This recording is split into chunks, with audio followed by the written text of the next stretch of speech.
All right, we are recording. And we're timing.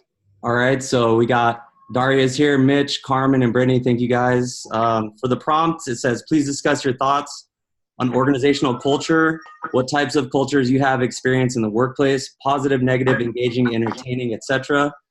And if you believe that leaders are able to shape culture. Anyone want to start, or I can kick us off? I guess I'll start. So I guess I told you guys before, I work at Starbucks. So Starbucks is all about organizational culture. Personally at work, Starbucks' whole mission and values is to be have a very warm and welcoming organizational culture. So I feel like that it kind of plays into the employees, but I feel like as employees, that's what we are, how we act towards customers. I know personally at my store, we are on top of it. Someone walks in, 5 people say hi, you know what I mean? We're never that store to ignore anyone, make anyone feel unwelcome. So yeah. But personally at work, I feel like I've had a lot of a negative organizational culture, because it's a corporation, you know what I mean? They don't really care about you at the end of the day. They say they do, but they really don't. So that's just been my thing. Starbucks screams that it does give employees great benefits and all that stuff, but as people, they don't really care about you. So who do you think sets the tone? I'm sorry. Go ahead, Jake. Go ahead. That's all right. Well, did you kind of feel that way going into the situation, or did you kind of know what you're getting yourself into? No, I actually was, I was really excited to work there at first. I had a really great manager starting off. But then when I got that bad manager and realized that there was nothing I could do about it, I literally, it got so bad with my manager, I had to go to corporate. And corporate basically turned around and said to me, you know what? Nope, the manager's right, you're wrong. And then 6 months later, they figured out, oh no, I was right, the manager was wrong. And they tried to just hush, sweep it under the rug kind of thing. So, and it's just, ever since that, it's just really turned me off of Starbucks as a whole. I can understand that completely. I've heard the phrasing that people don't quit a job, they quit a boss. Mm-hmm. I have had people, when I've had a really bad manager and just actively undermining and just ugly, and it was terrible. And when he was engaged, it was not a good thing. And had a similar situation where I went several steps above him and didn't really feel like I got a huge response. And my engagement at that point diminished significantly, because I felt, one, that I wasn't being heard, and 2, that if they were willing to tolerate this poor manager, how did that reflect on the rest of the company? So I was really frustrated and went to some of my mentors within the company, and they were like, if you believe in what we're doing here, if you believe in the culture of this company, wait it out, because he will be gone and you can still be here. And that period of time was really, really frustrating for me. And the minute he walked out the door, which ultimately they waited until he left so they didn't have to fire him. But it was very, very frustrating. But the minute he left, it was like a weight lifted off of our shoulders. So yeah. Can a leader influence culture? Absolutely. Yeah, for sure. Yeah. I think they always shape culture. Daria, I've worked at big organizations, and I've spent a lot of time also working at small companies as well. And that can be even more challenging a lot of times, because the boss is, the sole rudder for how things are and how things aren't. Advantage of working at a small company sometimes is you get the shape direction. Maybe you're paid a little bit better because overhead's different, but it can be a double-edged sword if you've got a bad manager. It's the good and the bad. And just thinking about Carmen, I bet you it's a lot easier to hear, just wait it out, and actually walk through those doors every day. Absolutely. Yeah. I think it's interesting. sometimes you kind of know what you're getting yourself into with an organizational culture, i.e. the military. You know what you're getting yourself into. It's out there for you. It's for everyone to know what you're getting yourself into. However, there are times where it's extremely important to ask the questions in the interview. If it's a company that you want to work for, you're interviewing for, ask about the organizational culture, because I've learned along the way, if you don't, you're going to find yourself in a pretty bad situation you might not want to be in. So I would say it's definitely important to do your research and ask questions in the interview, or unless you know what you're getting yourself into, like the military. Mm-hmm. Well, I mean, I would say even with the military, Jake, there were certainly leaders that were excellent and people that had been promoted because they had been in a position for a period of time and they were not excellent. And the difference in those leaders make the difference in whether you want, when your contract is up, whether you want to be up or what you want to do. If you're going to spend time with someone that, will go to battle for you, literally, as opposed to someone that's there making a paycheck that just happens to meet the standards, the minimum standards of whatever, the Army, Navy, Air Force, Marines, whatever. That's a huge difference. I had drill sergeants that were garbage and sergeants that were like with you 100% of the way. And even though they acted tough or hard on you or whatever, they ultimately were, running next to you to make PT tests and, weapons qualifying and that kind of stuff. Whereas some of the other guys were just like, I remember the day I graduated basic training, one of the guys came and met my parents, one of the drill sergeants, and was like, he was very rough and he tried to show himself as this hard ass, which he was, but he also was a fan of mine and I probably wouldn't have passed basic without him. Hmm. And my other drill sergeant was like, Red, Bethel, whatever, I never graduate. I never thought you'd graduate. And I'm like, what a downer. Like, really? I'm here in my uniform on graduation day and you're walking up to me in front of my family telling me, I never thought you would have cut it. Good thing we were here for you. And I'm like, okay, man, whatever. It's not a good look for the organization. Right? No, not at all. So my question is, because based off of the information from Chapter 8, my question is, do you guys think that leaders are the sole influence of shaping culture, or do you think that there's a little bit more to it? I would say a little more to it. Yeah, I would say there's a little more to it. For sure, not specifically. Like, leaders do have an influence, but I would say, like, there's one leader, you know what I mean? One leader and a whole bunch of followers. So I feel like really, like, it's like, I know specifically at my store, like, yeah, we like our leaders, but if we don't like our leaders, we're not going to be engaging with them in like the same way as we do if we like someone. So I feel like the minority people have like, more of a say at the end of the day. I think it scales. And I think it depends on different silos in the organization, because you could have let's say Starbucks, for example.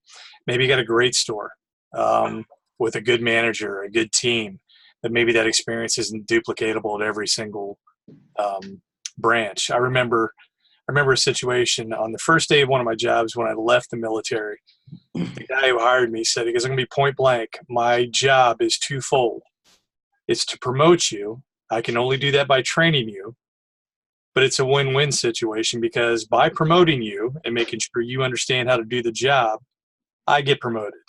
So we both win in this situation. The organization's better. It's kind of a threefold victory, he said. So if you're on board with that, let's get started. And I thought that was a great opening line. My job is to promote you to get you where you're going. Let me tell you, it's rare to somebody to be that point blank and vacant about it. And that's been some years ago. And I wouldn't say that that's always something to expect, but I enjoyed that part of the culture as far as that goes. We had a good team because he echoed that with everybody, and he succeeded and we succeeded underneath him. But I don't think you can, in a multi-location institution, you can guarantee that same culture experience for the people who experience the culture. Yeah, for sure. That makes sense. Do you guys experience any kind of rites of passage or, rights within your organization? I like to reflect on the military just because it's pretty much my most recent job before the one I'm in now. But the rites of enhancement, there's a lot of ceremonies that we used to take part in. And it was something that I didn't really like to participate in because you got to get dressed up and, but once you kind of go through the process and you are recognized, it was a good feeling, and it would kind of give you that motivation to kind of go the next step or try to get promoted. So I always thought that was something that I didn't really like to participate in that much, but it was a good right that the organization did implement. I appreciated watching those moments of celebration, even if they weren't for me, for other people that I knew worked hard and earned that situation. I tried to, see, I don't want to say majesty, but there's a certain, like you say, rite of passage. If you've earned that chance and that's part of your organization and you get celebrated for it, good. Hopefully that maybe motivates other people to, to aspire to come along as well. It's not the same in every organization. Military is unique and what have you, but I'd imagine, I imagine it's probably a pretty big deal in Starbucks when somebody gets promoted from a shift leader to maybe a store manager or assistant manager. Yes or no, Daria? Yeah. It's never in store. You're not allowed to, specifically in my area, we never promote in store. So we always have new people coming in. So Gotcha. a new manager, a new shift supervisor, a new assistant manager. So we don't know those people at all, which can be it's kind of weird and tough, but I think that it kind of makes it better. That way we don't have we're not buddy with them. We can become buddy with them, but it's it's a fresh new face and perspective. I would say that's an interesting way to shape the culture right there. Most Absolutely never really work in a place where they've brought, if you get promoted, they send you out. That's pretty interesting. Mm-hmm. It makes sense though. Now that you say that, it makes sense. Yeah, it's nice because it's you can still be friends and nice with everyone, but it's not like you we're friends with them for 2 years, it's yeah. I think at my job, they, people that have memorable anniversaries or at 5 years or at 10 years, we've had people there for 40 years, which you don't see very often anymore. Those things are announced on, corporate wide calls, Zoom calls, actually, just like this, where they call, recognition for those people, or we have sales. So if it's high production or somebody did something outstanding service-wise, they're bringing attention to, and we're getting the opportunity to nominate those people that might have stepped above and beyond what their normal job performance would be. So just calling recognition there, but it is not a formalized right. It's nice and it's good to see those things and those wins. But it's certainly not all the time. And my job had something similar as well, where we recognize people for doing, above and beyond type work. We called it high five. And it was where employees would see someone doing a really good job and they would nominate them to qualify for the high five award. And then we would have a big ceremony. And I felt like that was really beneficial and it was motivational because it encouraged people to work harder, but then they got rid of it. So it kind of the demeanor and the culture kind of went down as a result because people were feeling like they weren't recognized. So I think those rites of passages do impact the culture significantly. And I'm not sure that a lot of leaders realize that in a lot of organizations. I don't know if you guys agree. No, absolutely. Anybody been part of a launch team or something that's say innovative, opening a new store or part of a project and got celebrated for that situation? I think the reason I ask is when I think of the corporate culture thing, the icon that comes to mind for me is Steve Jobs, how celebrated he was at Apple and how that organization was, churning along, and then it became a business and he got removed, and then to regain their identity, he was brought back in to kind of cement it more of it went from culture to business. And I think when they brought him back in, they found an effective way to merge the two, if you will, and more effectively. And then I keep thinking of things like, without him, the phones we use right now probably don't exist based on a vision that he had that evolved from an MP3 player that used to hold 100 songs. Yeah. And we take that for granted, but he was talking about that idea years before moving it in. And I was just, that's a rare thing to be part of something that huge. But I mean, it could be something simple like, hey, we took on a project that we didn't think we would win or what have you. I don't know if anybody's ever had an experience like that and then been celebrated as being part of a team. And if that cultural experience at the organization was rewarding. That's a really good example. Yeah, that is a good example, but I've never been a part of anything like that. Nor have I.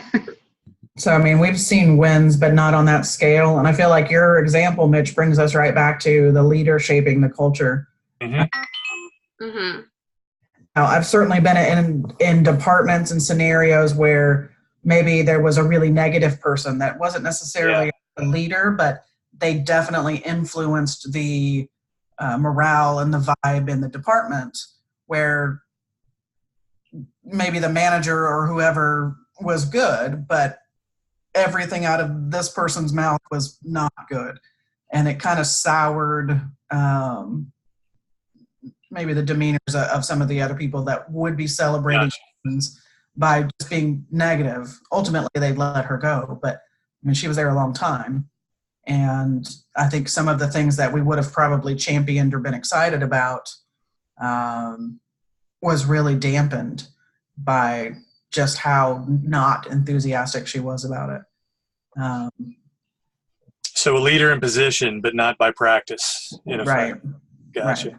We're at about a minute shy of 18 right now, so I didn't know if that anybody had any cool epiphany thoughts or anything to add to organizational culture. Please, let's dazzle them. No, I don't think Starbucks. As for like rewards and stuff, like every quarter we have partner of the quarter. So we in a store we get to vote who we think is this partner of the quarter. So who goes above and beyond and all that stuff.